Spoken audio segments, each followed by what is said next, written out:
Polsek Ilir Timur 1 membekuk dua pelaku pencuri kabel lampu penerangan di Jalan Sudirman, Palembang. Kedua pelaku ini dibekuk karena sudah sangat meresahkan masyarakat dan merugikan Dinas Pertamanan Kota Palembang. Menurut Kapolsek Ilir Timur 1 AKP Rifanda mengatakan, pelaku dibekuk setelah dilakukan penyusuran terkait laporan Dinas Pertamanan Kota Palembang sering kehilangan kabel di wilayah Jalan Jenderal Sudirman.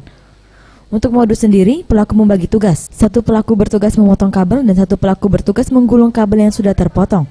Dalam penangkapan diamankan kabel sepanjang 5 meter dan satu gergaji besi. Baik, untuk kronologisnya, emang selama ini kita mendapat laporan, sering dapat keluhan dari Dinas Pertamanan masalah lampu jalan, bahwanya sering terjadi maling kabel. Nah, kemudian untuk anggota sering melakukan patroli pada waktu itu sekitar kurang lebih mau menjelang buka puasa. Anggota patroli melihat dua orang yang dicurigai sedang melakukan pemotongan kabel. Kemudian dibuntuti, begitu mereka sudah mengambil, kemudian dilakukan penangkapan terhadap dua orang tersangka ini. Kabelnya apa? Ini adalah kabel untuk khusus jalan, lampu jalan.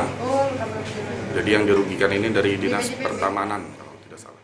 Pelaku dijerat pasal 363 pencurian dan pemberatan dengan ancaman hukuman di atas 5 tahun penjara.